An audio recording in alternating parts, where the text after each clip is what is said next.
Oh, people coming in.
Welcome, everyone. My name is Dr. Kathryn Krase, and I am a member of the Millersville University Learning Institute, and we are thrilled to bring to you our very first webinar of the semester. I would like to introduce our panelist and our moderator for this session on access to resources. Dr. Carrie Smith is an associate professor of sociology at Millersville University. She is currently the coordinator of the university's Center for Public Scholarship and Social Change, and is also an elected member of Millersville Borough's Council. Her areas of expertise include medical sociology, mental health, and community sociology. Dr. Kathryn Krase is an associate professor of social work at Wiczkowski School of Social Work at Yeshiva University in New York City, where she teaches policy and research in the MSW and PhD programs. As an attorney and social worker, Dr. Krase's experience focuses on exploring the social consequences of legal systems in families and communities. Brian Wiczkowski is currently the Chief of Police for the West Lampeter Township Police Department. He was hired in 2014 after spending over 24 years with the Lancaster City Police Department. A graduate of Millersville University with a BS in secondary education, Brian played baseball at Millersville. Upon graduation, he was hired by the Lancaster City Police Department, where he spent several years in the department's community policing unit and then supervised the neighborhood-oriented policing unit as a sergeant. Brian spent most of his time in the patrol division with the Lancaster City Police, retiring as a captain of the patrol division. Christopher Dreisbach is the CEO of Blueprints for Addiction Recovery, Inc., and a multi-state licensed drug and alcohol treatment network that is located in South Central Pennsylvania. Devren Washington is the Senior Policy Organizer with Media Mobilizing Project. He works on issues at the intersection of digital and social justice. He is also a founding member of the Philadelphia Community Bail Fund and an organizer with Black Lives Matter.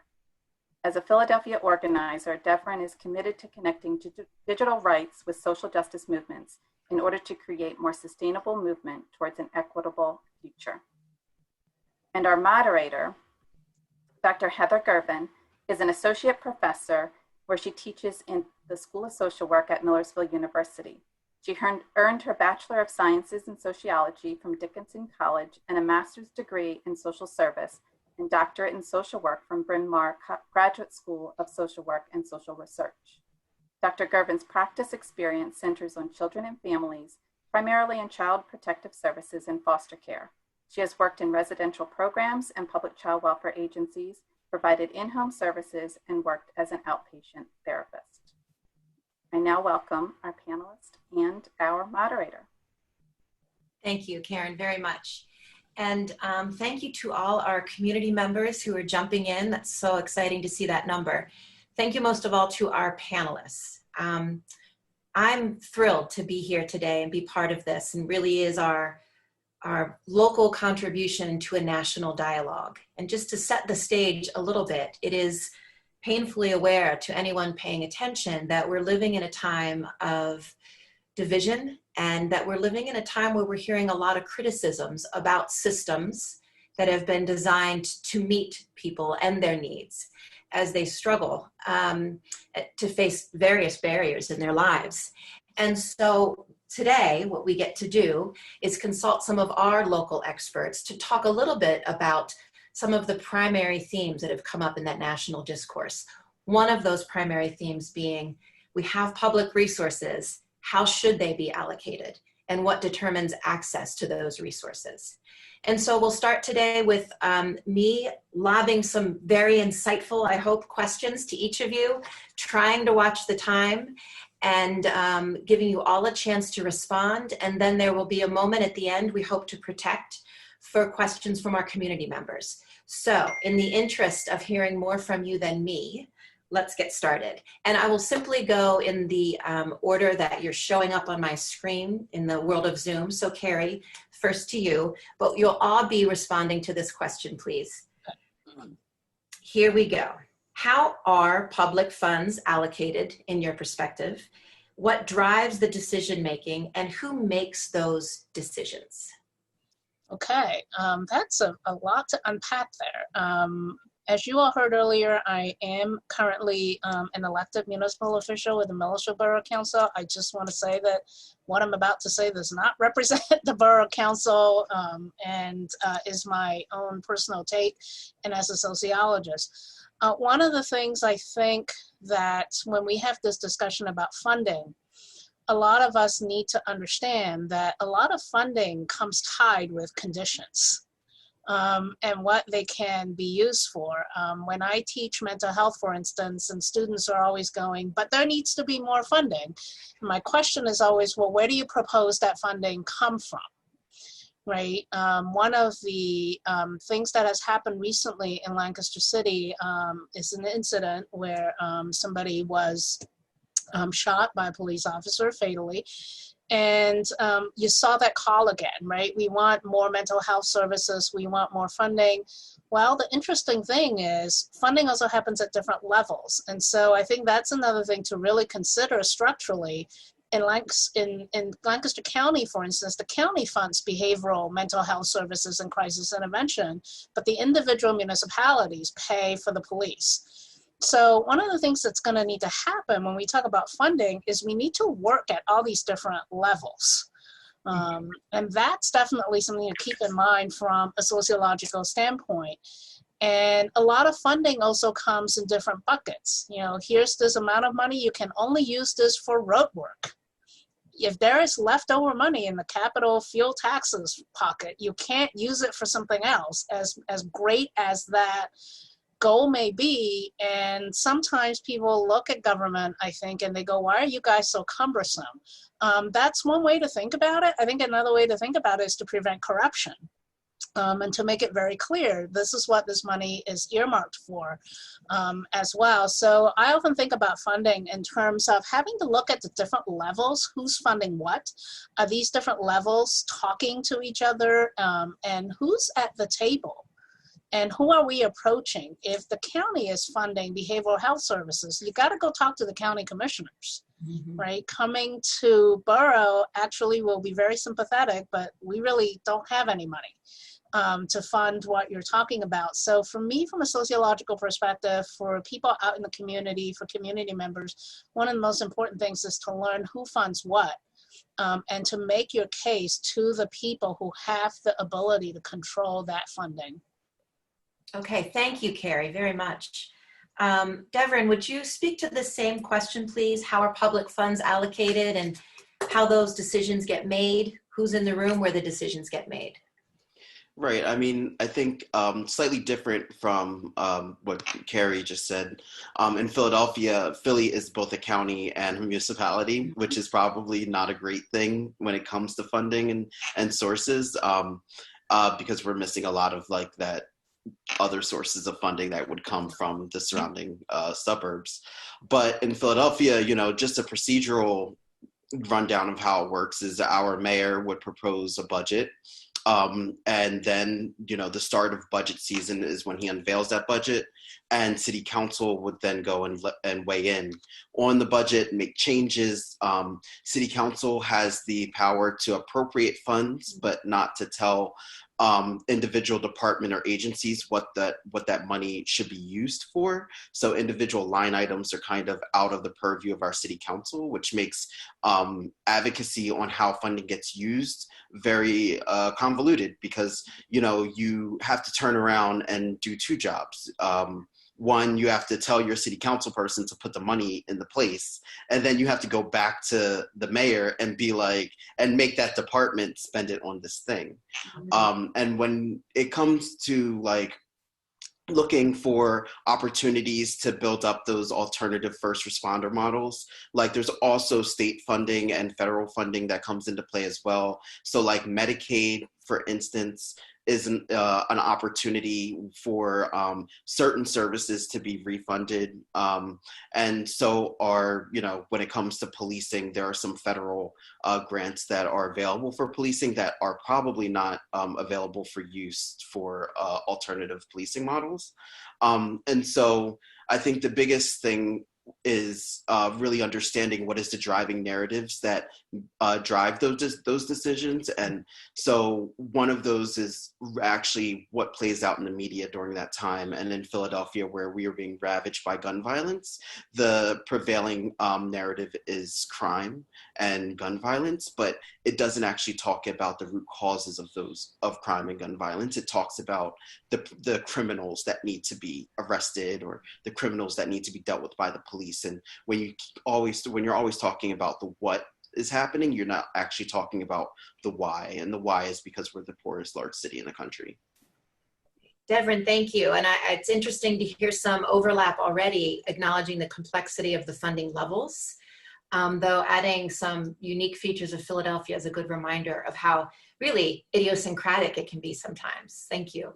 Brian, would you like to weigh in on this general idea of how public funds are allocated and how those decisions get made?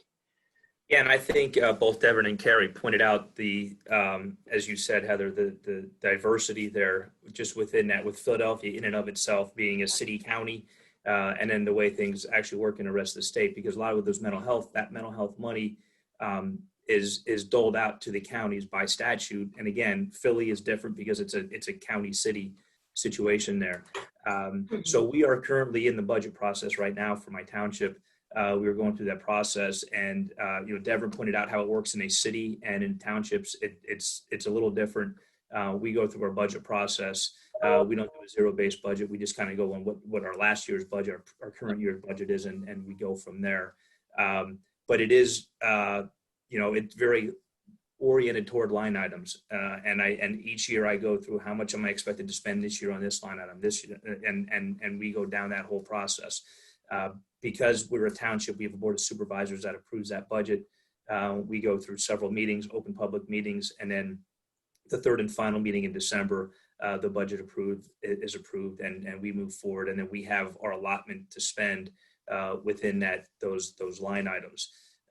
And as Devren pointed out, a lot of those federal monies that are available for specific type things, whether it's an anti-crime, anti-violence issue, or whether it's a speed enforcement, or you drive on the highways, it's either click it or ticket type stuff. So a lot of that money is very specifically targeted, whether that's an overtime issue or whether it's grant money. We're currently applying for a grant body-worn camera grant. So it's very, with that grant money, you can't move outside of the scope of that money, with that allotted money that you have. And then as Carrie accurately pointed out, from the mental health standpoint is, if we were to take money from my budget, for example, it would not go to the county for mental health. And I would suggest that you probably couldn't find a cop around that would not agree that we need to spend more money in mental health. That's painfully obvious for most people that are out there. And I don't mean just cops. I mean people who are out there. Many of you in the mental health field see that and know that as well.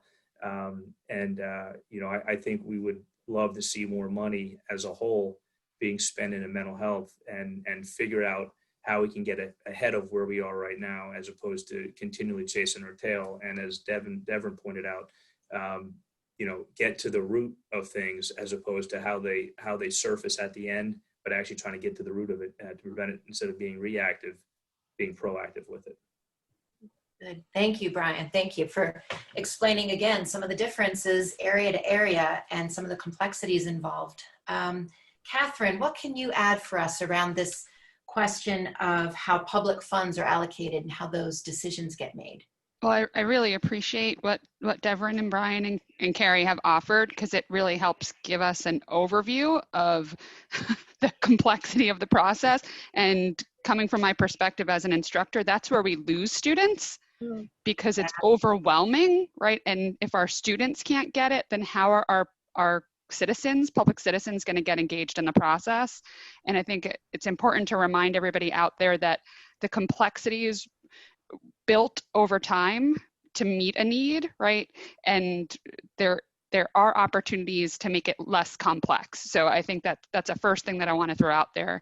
A larger issue that I just want to get into, the second question that you asked was what drives decision making in terms of decisions. And I like to keep this simple: values. Okay, so it's the values of the people in power that drive these decisions, and the people in power, their values are determined based on whether they're elected official and they're concerned about re-election, or if they're community members, what community do they feel connected to, right? And then this level of satisfying whoever they need to satisfy to either keep their job or to meet their own personal goals. And so those are just kind of the big concepts that I think are really important to keep in the back of our minds, because I think it's really important who's making these budget decisions. And that's not to vilify people making budget decisions at this level, but to have an understanding of where the decisions are coming from. And in some sense, to humanize them and recognize they have biases like we all do, and those can become part of the process. Good. Thank you, Kathryn. Chris, public funds, how are they allocated and who's part of the process? I mean, I have moderately limited experience in the public funds world. When we started Second Chance program with police departments in our area to get people access to treatment instead of incarceration, I paid for it out of my pocket because it was so cumbersome to even begin to figure out how to possibly access resources that I just paid for it, because I've been so blessed in my own business life that I was able to do that. Now, in January 2019, we were given funds from the federal government that gave funds to the state government, that gave funds to the county government, the layers, that gave funds to us. So as far as how that process worked, I couldn't even begin to conjecture. I couldn't begin to conjecture where some of that money ended up before it got to us.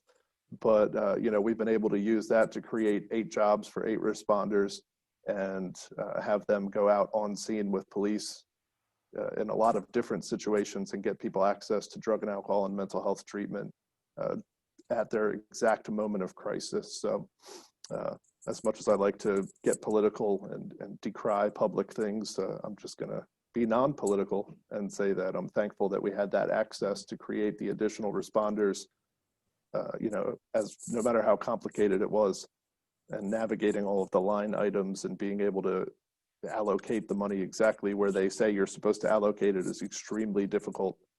If there was a little bit more free reign, we'd probably be able to have hired 10 or 11 or 12 people, but it's where we are, Well, and I think in some ways your response aligns beautifully with the theme we're hearing here of how complex the various systems are, which really does become prohibitive. And then if we think of who might be able to change that system, Kathryn's reminding us a lot of our students are so baffled and overwhelmed by the policy piece that perhaps they're not able to engage and learn. And so, Chris, could I ask you to take a deep breath, and we're going to work the other way for the next question, because I'm realizing that a lot of the good stuff gets said, right? So if you don't mind, I'm going to start another question with you and work backwards. Is that okay? Sure. I'm treading water so you can breathe a second. But I think you might be perfect to get this conversation going, because you just mentioned working outside of the public system, in part because that system is so difficult to engage. So the question is, what are some gaps or barriers that stand in the way of people accessing resources that they need? It's a big one, right? That is so broad. Yeah, so turn it into what makes sense to you, because you're here for your expertise. So speak from your experience. Sure. So very recently we were asked to join an interdisciplinary team in Lancaster County to assist the homeless in Binns Park, which is a nice little park down by the county building here in Lancaster. And we've had of late, 40 to 60 people experiencing homelessness all at the same time in that park. So the county commissioners and the DA's office and a lot of the other high-ranking officials in the county threw together this team to figure out what we can do to get those people access to resources. And so I got to spend countless hours down in that park trying to communicate with the people experiencing homelessness and try and figure out how to connect them to the resources. And it is just, there's so many different barriers for so many different people, and every case is so individualized that it's very difficult to throw a blanket over it and just say this is a barrier and that's a barrier. But a lot of it comes down to funding. One of the most painful parts is when we're working with somebody who has absolutely zero insurance or zero anything, we then have to access county resources to get them access to treatment, and then flip that county into the state Medicaid program, which is a long and painful process. So that's one. Another one we've encountered a lot is affordable housing. A lot of people like to talk about affordable housing, and everybody likes to talk about it, but there's never a solution for it because there's just no solution for affordable housing in an inflationary area that's growing, and the housing market is going crazy too. I'm also a licensed real estate agent, which makes that a little bit more intriguing for me. So there's just, I read that in your bio, Chris. Yeah. I just kind of scratched my head and moved on. Yeah, just keep scratching your head when it comes to me. Right. There's a lot of interesting things going on over here. But there's so many different barriers to even the people who are in the park. Some of them enjoy living outside. So there's just a barrier right there in their personal preference. A lot of the people in the park don't even know that there are resources to help them. A lot of them have been so downtrodden and marginalized for so long that they don't believe anything somebody says. So even when I come down and say, hey, listen, I have access to this, this, and this for you, I think it fits your situation, a lot of them look at me like, what's this big idiot in a suit doing saying this, because he's not going to follow through with anything. So they've had people for so long promise things and say things to them, and they just don't believe it. So in a lot of cases, I think just past damages is a pretty big barrier to getting access to care. Great. Thank you, Chris, very much. Kathryn, could you also speak to gaps or barriers that get in the way of people accessing services? Sure. I want to start by going back and now we're focusing on government funding, and I think it's really important for our students to remember that every government dollar that's being spent is a dollar coming in from a source, and there's different sources, but it's pretty much taxes, right? And it's different kinds of taxes: property taxes, income taxes, sales taxes, penalties, all of these different places. And we also know how generally society feels about taxes, which nobody really enjoys paying taxes. And so when we start talking about what money we have to give out, I think everybody just assumes that we don't have enough money to go around, right? And so we have to figure out who gets these limited resources. Now, my own political leanings would argue, different tax structures, but that's not the point of today's talk, right? But we are dealing with limited resources. And if there's not enough to go around, then who gets the resources? And it's, again, those decisions as to who gets those limited resources is the major gap or the major barrier. And I think Chris really kind of spoke to it. There are people with needs out there, and maybe they have 5 different needs, but only 4 of their needs are funded, but they don't meet the qualification requirements to get the services for those 4 needs. And so we're not going to be able to meet their needs with all of these limitations. I give a great example. I live in New York City, and one of our biggest issues is childcare, right? And we actually have a great resource in affordable childcare, but it's only accessible if you have a child protection case. Yeah. So, how crazy is that, right? So there are these kinds of, we know what our needs are. The resources are not necessarily there at the levels that we need. And so that, to me, I see as the biggest gap. Good, Kathryn, thank you. And it sounds like, in your opinion, sort of back to that values conversation as well, the determination of that old deserving and undeserving, who gets the help first, right, is still part of the question. Great, thank you. Brian, can you help us understand from your view what some of those gaps and barriers look like? I don't know if I can help you understand it, but I'll Can throw my you name them for me? Well, Chris pointed out, by the way, Chris, I think doubles as the most interesting man in the world, the Dos Equis guy. But as Chris pointed out, some of the allocation of the funds, and they're from a cop standpoint, from a patrol cop standpoint out in the street, one of the sources of frustration that I always had is there always seemed to be like a duplication. There were so many different agencies that did certain things, and there might have just one minor, change between one and the other. So as a cop, I'm out there trying to deal with somebody, and I frankly don't know who is that one I'm supposed to call. That is a source of frustration. There's the availability of resources, again, that allocation, as Kathryn pointed out, which is a concern. And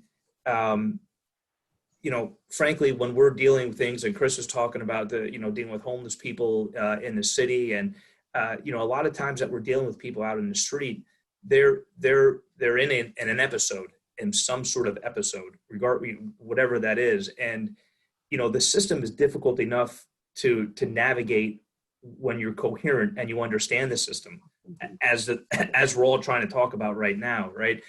But when you're not coherent and you're under the influence of something, you're having a mental health crisis, to try to navigate that system by yourself is, I don't want to say it's impossible, but it's virtually impossible to navigate that system. So we then become that first point of contact for people to reach out. And frankly, we're not always the best resource at that point, because we have a limited function in government, and more and more is being piled on policing. And I'm not here to lament, the woe is me. I'm not suggesting that at all. I'm just saying, I think we could acknowledge that policing is not always the best place for these things to fall, yet that's where they fall. And then we are trying to, figure out who do we need to call in this particular instance to get this person help. And then you have the availability of not just money, but the availability of that resource. Excuse me. If we're Monday through Friday business between 8 and 4:30, we might have a better luck getting hold of somebody. But look, that's not when things happen, right? That domestic, that might take place. Someone's under the influence. It might be 6 o'clock in the morning. It could be on Christmas, whenever it is. When then trying to get somebody those resources is the nuanced differences that they are, and then trying to get some of those resources is extremely difficult. So, again, the difficulty for navigating, for someone to navigate that system when they're in their best, and then when they're not in their best, makes it even that much more difficult. And Brian, I appreciate you sort of mentioning specifically the expectations placed on police officers. I think a common theme, even in the national discourse, has been, what is the role of the police? What is the role of the mental health provider? What is the role of these various systems? And I know for me in conversations, I say that, and the typical police response has been, yeah, we agree. Like, we can't do all of this, rather than, no, we want to do all this, right? It's sort of, I think we're so used to being adversarial sometimes in our discourse that, in fact, there seems to be a point of agreement there, that we've got systems doing things they're not designed to do. And that sets everyone up for failure. I don't want to mischaracterize what you said, but that seemed like an important common theme across all of you and sort of the larger national conversation. Absolutely. And as I said before, I'm not sure you could find a cop anywhere that would not agree that there's too much being placed on police that are way out of our purview, and sometimes they have tragic consequences. Yeah, thank you, Brian. Devren, and I am very interested because I can't imagine. I just feel like everything we say is amplified in Philly, and I don't want to give the city of brotherly love a knock here, but it's a big place with serious poverty. So, would you think about this issue differently or not? What are the barriers to folks accessing the services they need? Okay. Well, I think like we have to take a step back and realize that this is like systemic, right? In that like the idea that our resources in the richest country in the history of the world are limited, where we can't make sure that everyone has like food in their stomach at night, a house over their head, in a city like Philadelphia, where we have multiple empty hotel rooms, right? But yet we have a large encampment of people who are houseless in the middle of a pandemic is completely absurd. And it shows you that that there is a historical component to the idea that our resources are limited. So the biggest barrier, I would say, to people accessing resources is the politics behind what those resources are and how they are allocated, right? In that, like, if you take 20, 30 years ago, the rhetoric of welfare queens was used to take away welfare and those types of resources, not just from Black people, but from everyone, from white people in the middle, in the flyover states and everywhere, right? That rhetoric, that racist rhetoric was aimed and targeted at Black people, but it was at the detriment of our whole society, right? And so, when you look at why can't we just put people without homes in the hotel rooms, right? It's because there's a whole structure of laws that have been created to say that that's illegal. That's impacting the free market. That's, name what it is. So I think like at some level, we all have to grapple with the fact that unfettered capitalism has really just taken a toll on our quality of life in America. I think the conversation more or less starts there, and really finding the ways that like the insidious nature of racism and white supremacy has shaped our policy as a country, as states, counties, and municipalities. To really show or put us in the position that we are in today. So I think you sort of brought another frame, which is helpful to consider. Is the austerity argument a bit outdated, or has it always been outdated? Because it's really about reallocating, or how we allocate to begin with, rather than we don't have enough, right? So that's an important frame shift that I don't think contradicts what anyone has said, but it stops treating the law as the stop point and sort of says, so then we re-examine the laws and the policies, right? Carrie, our sociologist, how can you add more light to this? As Brian said, maybe you can't help me understand it, but. I will make you more depressed. Okay, good, great. Bosses going, you just ruined my life. I go, I didn't ruin your life. I just, as Devren illuminated it, right? I just showed you what the structure is. And now you got to go try to change the structure. I think what a lot of people have said, I want to come back to Brian's point about information. One of the things I find when I teach about mental health, medical sociology, is we have these assumptions that young people, our students, know automatically where to go find the resources. We assume they have a smartphone, they're on the internet, they must know where to go. They actually don't, because as we've said, it's such a convoluted system. Lancaster County does this wonderful things for senior citizens. We have a little booklet that you can pick up at a pharmacy, at a grocery store, that lists all the phone numbers and all the services that are available for senior adults. We don't have that for mental health. We don't have that for these other areas. When I first moved to Millersville Borough, it took years for me to sort of find the phone number to call in a non-emergency noise ordinance violation, right? If I have a PhD and I'm trying to find this information, what's to stop somebody from just going, I'm calling 911? And as Brian said, sometimes that's not the best place to call. And I think to come back to Kathryn's point about values, which I really appreciate. As a sociologist, I think the point is always you can tell what a society's values are by what people decide to fund. And so we can say that we are all about family, but if we don't fund paid parental leave, does that really reflect, our values? And to come back to the point you made, Heather, and I think Devren is talking about this too, we have this system that have divided people up into the deserving and the not deserving. And so when we give people resources, we insist on an awful lot of surveillance. We don't trust people. When we give resources to people, we don't trust them.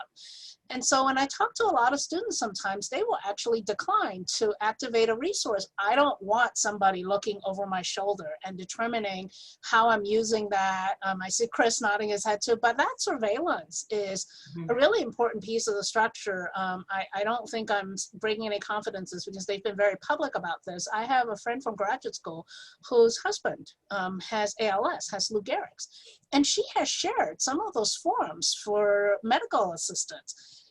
He has ALS. They're making her explain, what can he do? What can he not do? She got to the point where she said, he has a terminal disease and he's dying on every single line. And they go back and do this again, right? But sort of this point of wanting to prove that you deserve this. And I think from a sociological standpoint, because I study professions, one of the things that I think we don't think about in the society a lot is in order to make a service available to people, we have to think about the people who are staffing that service. And how many people do you need in that service to prevent people from burning out? If Brian were the only person running that police department, I think they will fall apart really quickly. You need to have enough people who can take time off, people who can, take a break from time to time. And the cost of staffing people is not low. If you want to treat people right and pay them benefits and make sure they get a nice livable wage.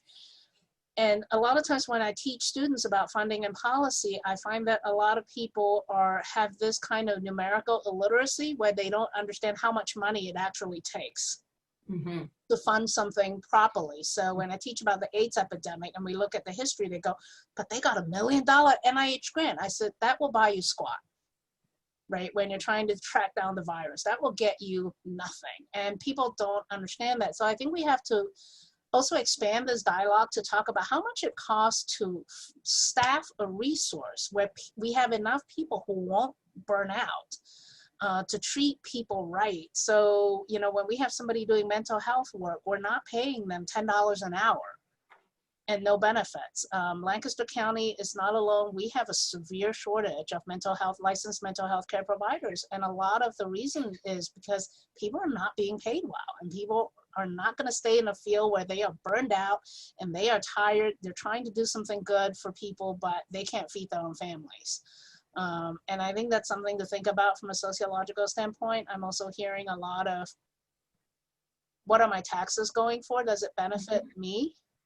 Right? So when I was running for office and knocking on doors, I heard a lot of people said, I don't have kids in the school district. Why do I need to pay property taxes? And I'm like, well, there's a larger picture here about how you benefit from having kids in school and in well-funded school districts. They just didn't want to hear it. And I get what their concerns are. They're on a fixed income. They see their taxes going up and up and up. But there's this larger concept, and I'm being a little utopian here, right, of we're all in this together.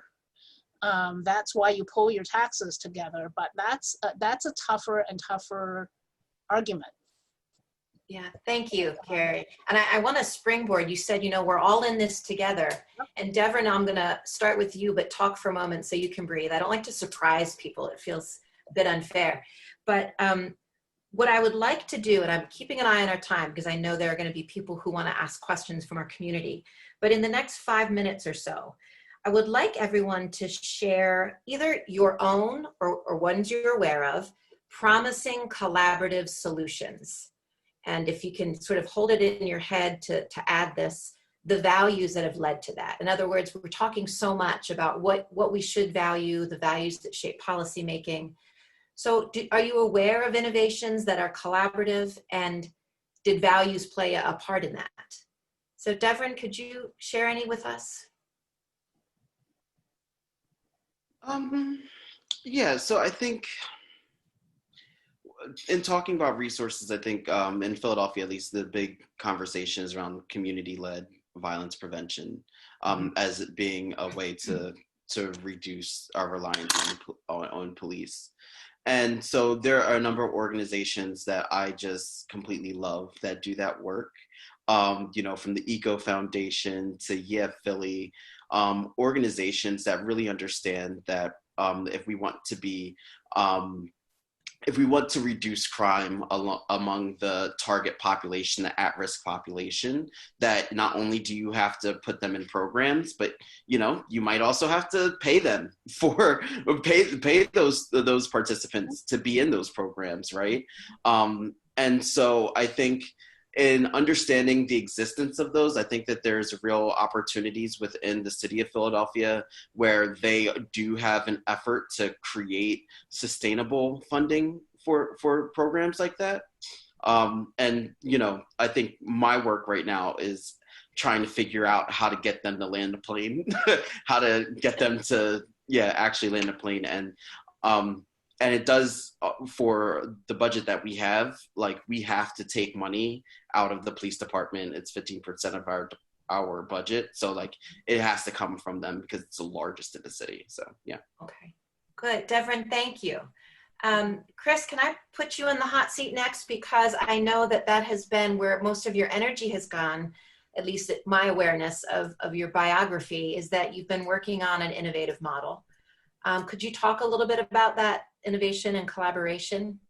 Sure. So, you know, having Blueprints for Addiction Recovery as our licensed drug and alcohol treatment centers that we have, that is obviously a labor of love because I'm a person in long-term recovery. I'm an individual who is a convicted felon. I'm a dangerous, terrible criminal.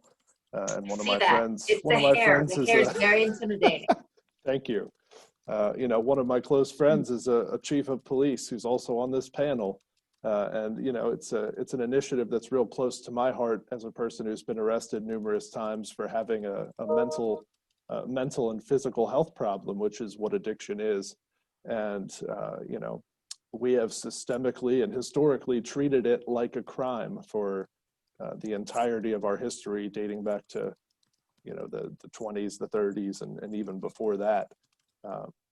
So when I got in touch with a couple of progressive police chiefs, we got together and came up with this program where we would be able to provide responders to the police departments who are people in recovery themselves and trained certified recovery specialists who have access to navigate care in just impressive ways that most people don't have the training to do, especially the police. So what we do when we onboard a new police department is we do a 1-hour training with each patrol officer and to make sure that they understand the brain science behind addiction, because shockingly enough, most police don't know.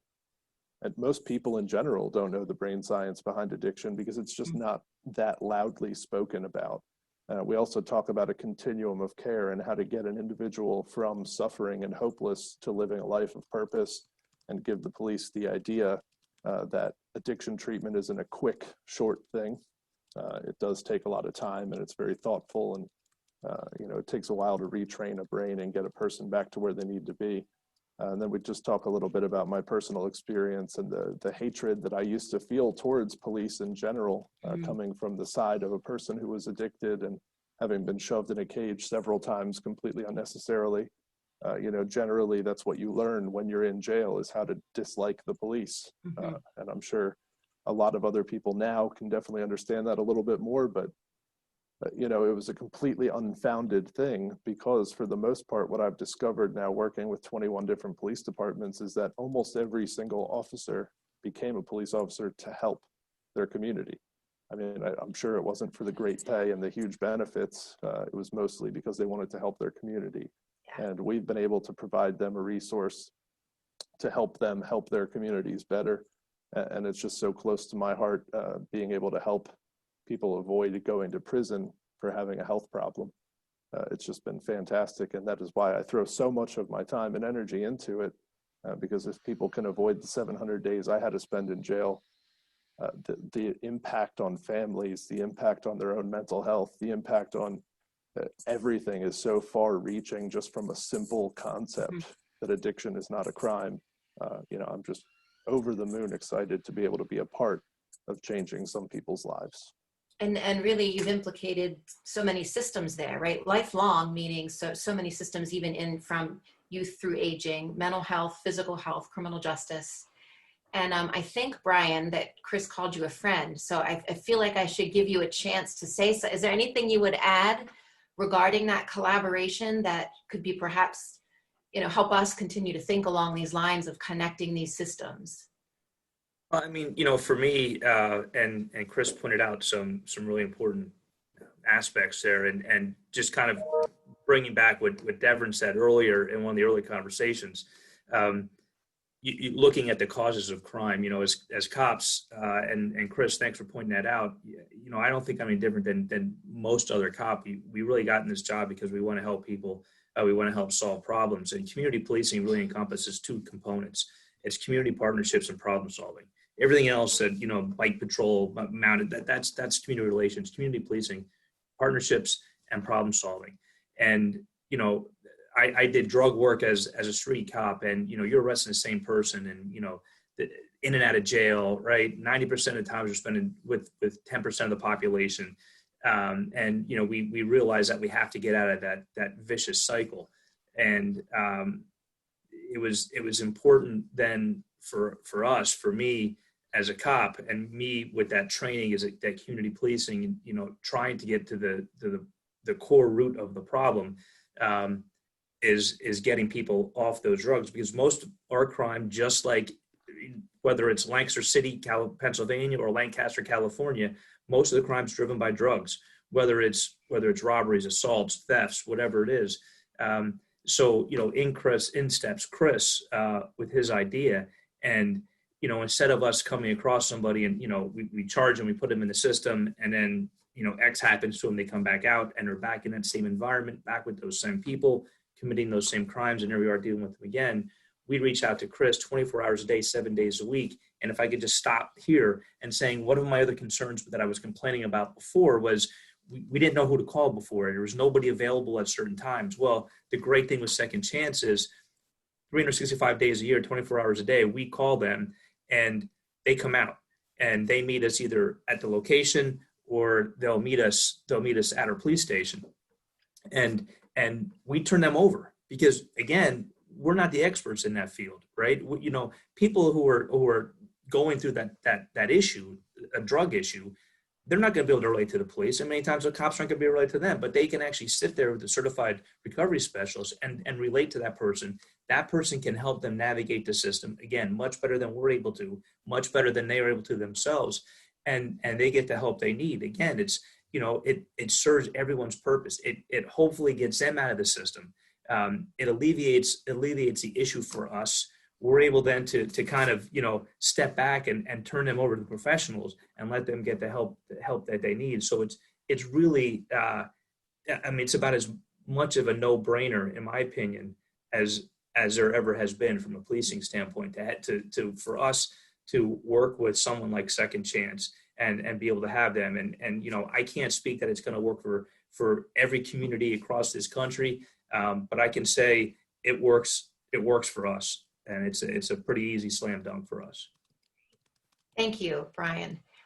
As I just want to invite community members, if they have questions or comments, to go ahead and put them in the chat.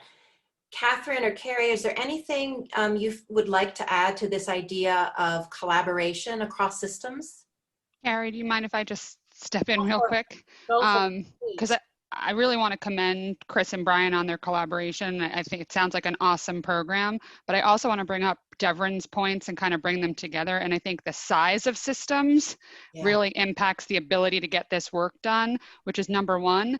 But in the larger systems, there are other systematic problems like racism at play in a much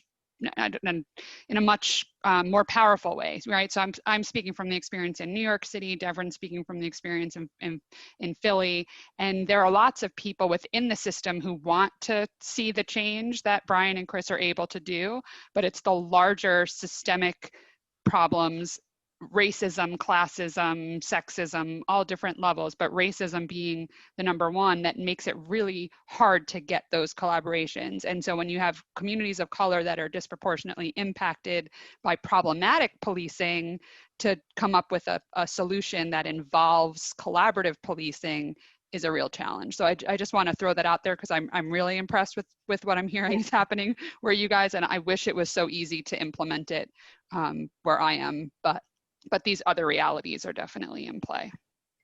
Yeah, the one thing I will jump in, one of the other hats I wear is our university has a Center for Public Scholarship and Social Change, and I'm the coordinator of that right now.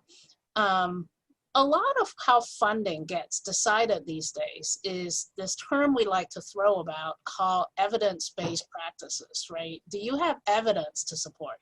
And one of the things I'm really proud of being at this university is we have a center that goes out and works with community organizations and partners to help you evaluate how well you're doing so that you can continue to get that funding.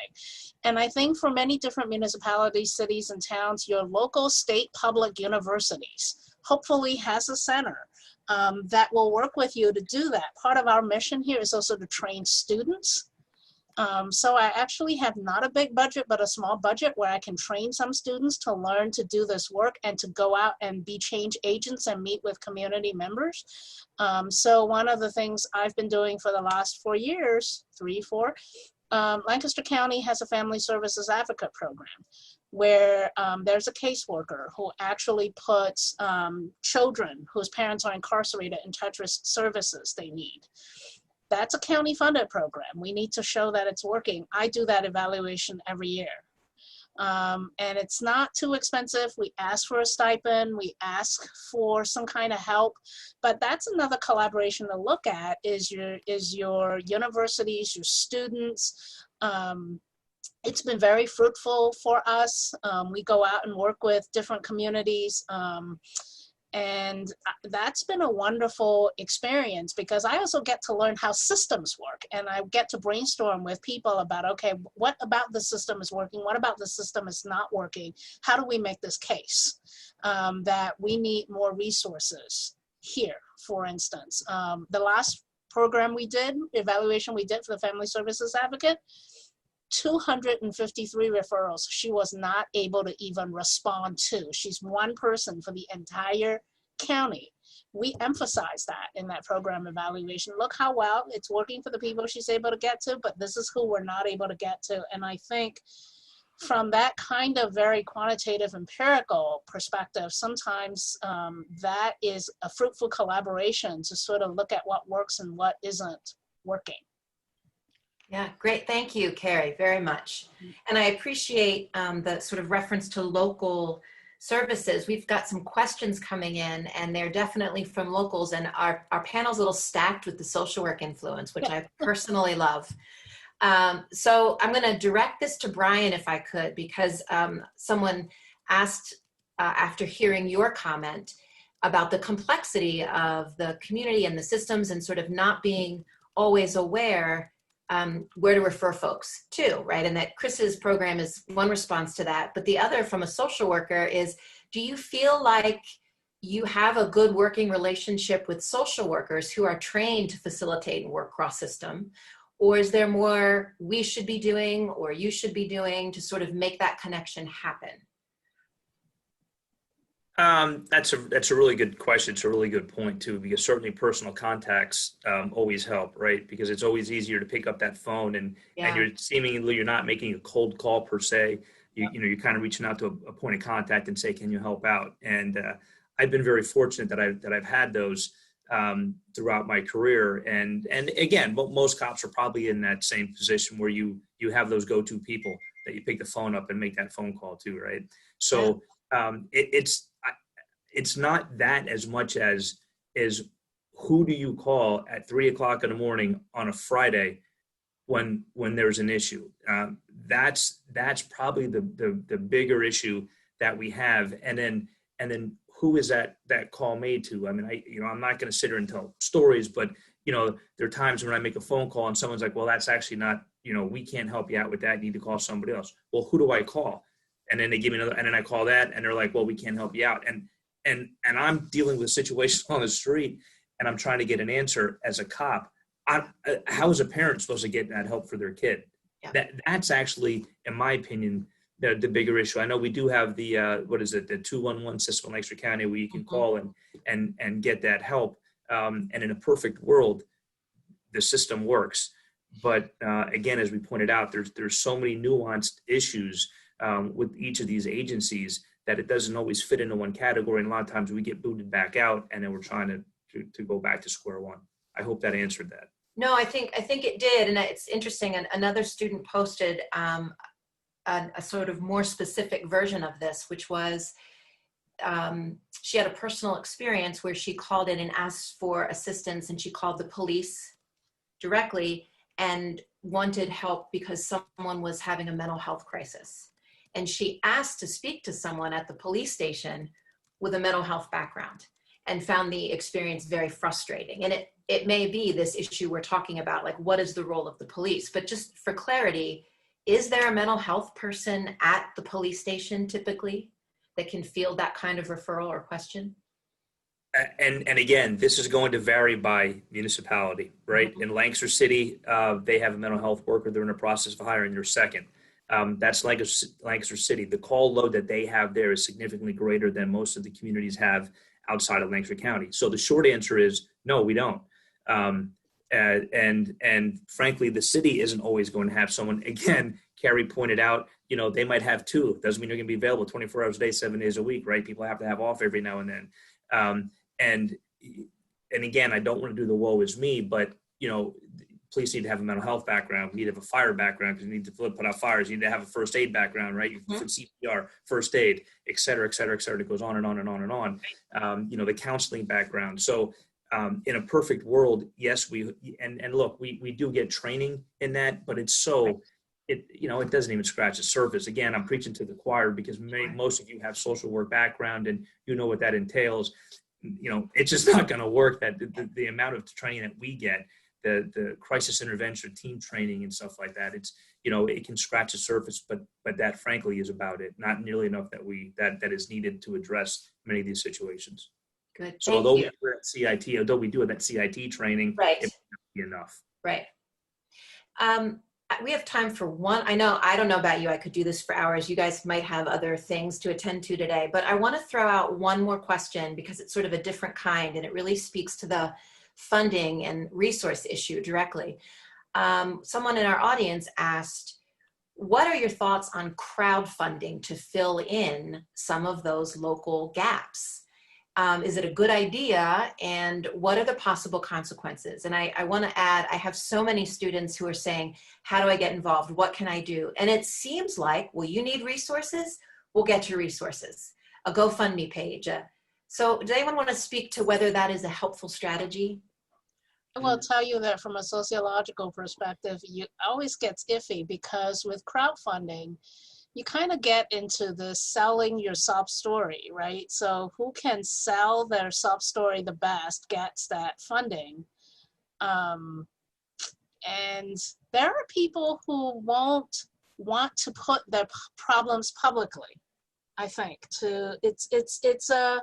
I find it an odd criteria that we live in a society that to get this funding, you have to sort of give up your privacy. And if somebody won't apply for a resource because they go, I don't want to be surveilled, why would somebody put this on Facebook? You compare your wounds and worthiness. So fun. Yeah. So it's about worthiness, but from a sustainability standpoint, and this has always been my concern with houses of worship, private food banks, and those are all great things. I'm not saying those aren't things that shouldn't be done. But at some point, if something major hits, those become unsustainable. Right. I think the state of Oregon several years ago had this issue that food banks just ran out of food when the Great Recession hit because everybody's hurting. And so that safety net got taken out. And so that's what I'm always concerned about. I see Devren raising his hand, so let me be quiet.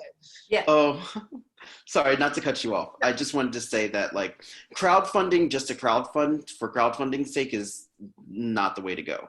I think as a community organizer, though, like we crowdfund, we fundraise in order for us to do our work. So when you are like for the Philadelphia Community Bail Fund, we bail people out. We also provide support services for them.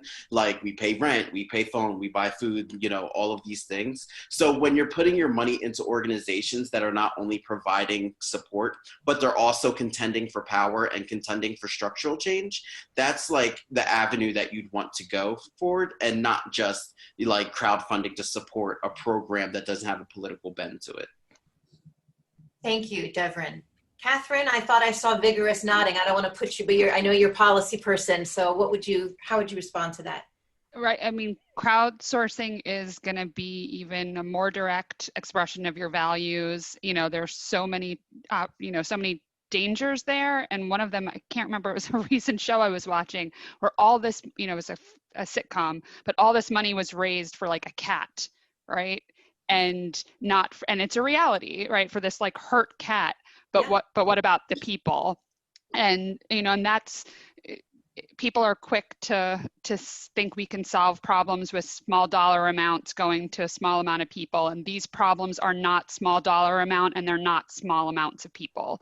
And so while I think anybody who wants to really get involved needs to think on the larger level and come together with other like-minded people who want to think on that larger level. And that's how we actually get the larger structural change.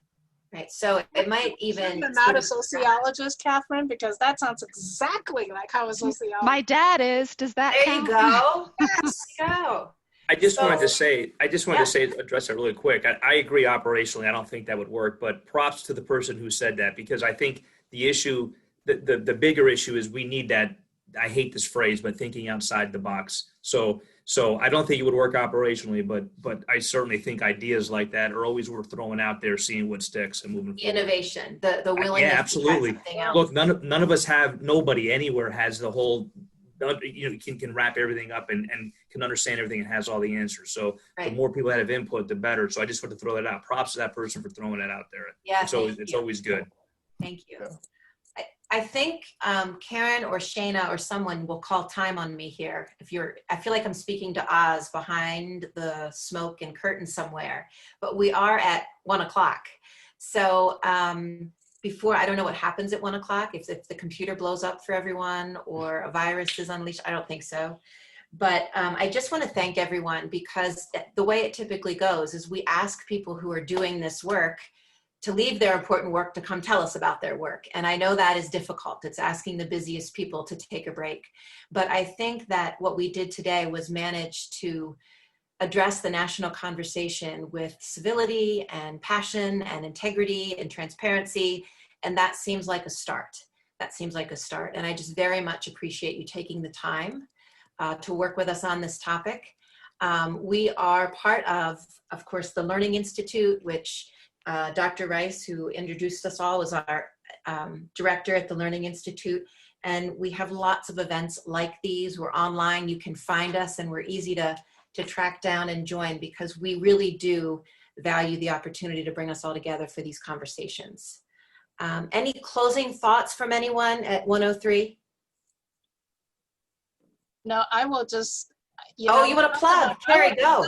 I will tell you a little bit of what goes on behind the smoke and mirrors. We're talking about innovative collaboration. So yeah, because if I keep talking, what's going to happen? There was you all leave. Us on this panel who've been sort of chatting with each other, going, "Hey, that's cool. I didn't know you did X. I didn't know you did Y. Let's connect." But that's to come back to Brian, thinking outside the box. This is what you got to do. You got to figure out where your resources are, and let's see if we can get something going structurally. It may not be the most efficient or effective way, but let's pull all those resources together.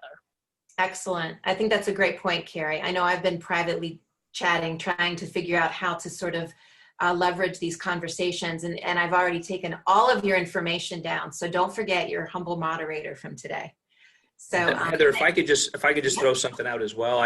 First of all, I want to thank you all for inviting me and allowing me to be part of the conversation, and certainly thank everybody who participated out there in the ether world. But also, speaking of plugging, we're always in need of cops, and cops come in different shapes, sizes, forms, and everything else. Unfortunately, we just gave the consortium test just 2 weeks ago or so. But look forward in the future. We can always use help. And again, I think every department out there is trying to hire, a more diverse group. But in order for us to hire that diverse group, we have to get people who actually apply. So we're pushing that, and I'm pushing that as hard as we can. If we can, if you're out there, you're thinking about it, throw an application out there, take that test, and move forward. Great. Chris, did you have something you wanted to add? Yeah, No. I just wanted to thank everybody for being a part of this and letting me be a part of it. And Chief Wiz, I'll have my application over to you this afternoon. I'm waiting, brother. I'm waiting. There's And a if you're- physical test we have to pass, isn't that, Brian? Yeah, that's just done. Yeah.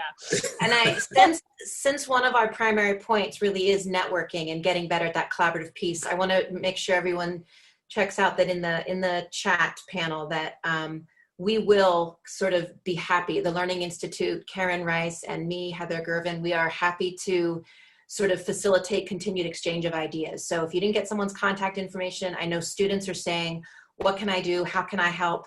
Please let us know at the Learning Institute. We can reach all of the panelists can reach us. We would love to keep the conversation going because this is just the start, but it's a good start. So thank you, everybody, for your time today. Thank you all. Thank you very much. Thank you. Bye, everybody.